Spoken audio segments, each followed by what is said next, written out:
Всем привет! Снова я. И теперь я решил показать свое лицо миру. И снова я с крышкой багажника и с ее стуком. Недолго радовался, поставив упоры. Вроде поначалу было нормально, тихо, потом звук опять проявился.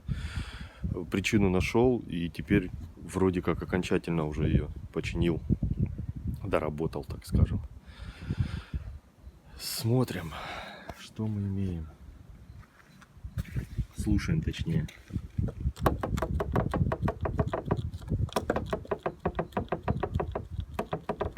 Вот я болтаю.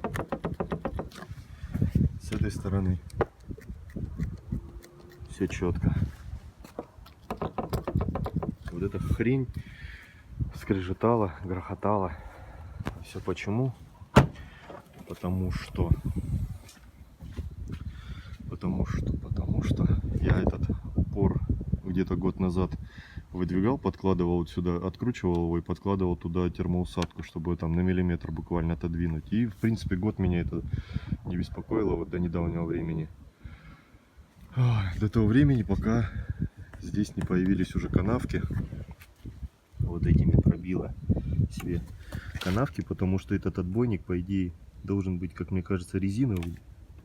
Ну, какой-нибудь очень плотная резина, а он пластиковый падает. Упоры, могу сказать, что вещь нужная, они реально мягкие.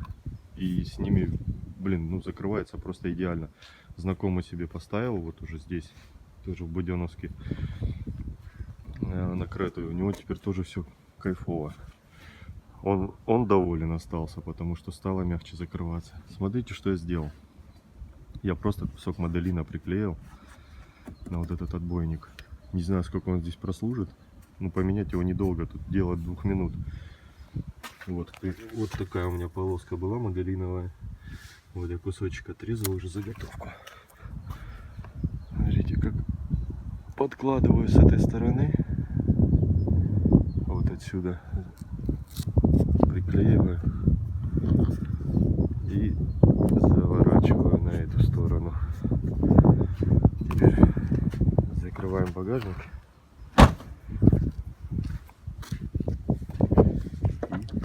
Он не закрылся. И слушаем. Звук пропал. Вчера весь день так откатался по разным дорогам, по гравийкам, специально на брусчатку выезжал. Все кайфово закрывается. Все хорошо.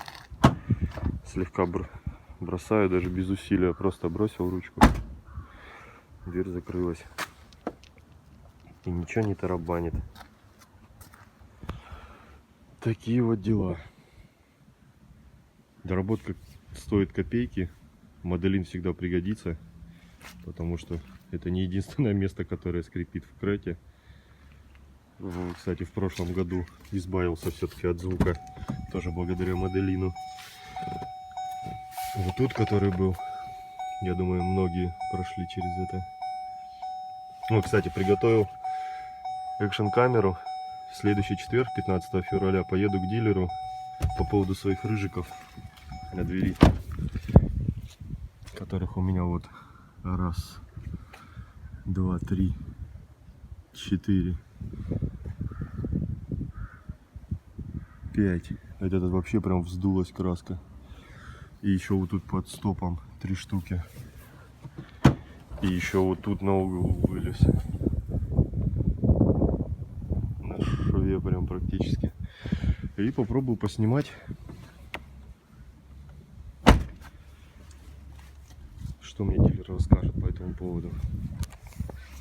Так что подписывайтесь, ставьте лайки. Конечно, если понравилось. Но обязательно подписывайтесь. Потому что впереди еще много интересного. Товарищ ждет чехлы. Такие же, как я себе ставил. Только он рисунок ромбом себе заказал. Так все то же самое с Алькантарой. Как кожу на Тойоту. И в этот раз буду ставить, уже снимать на камеру, так как мы будем вдвоем это делать. Будет удобнее. И тоже он на подлокотнике. Вот камера фиолетовый передает. Вживую просто черный. На камеру фиолетовый. Очень странно. Такие вот дела.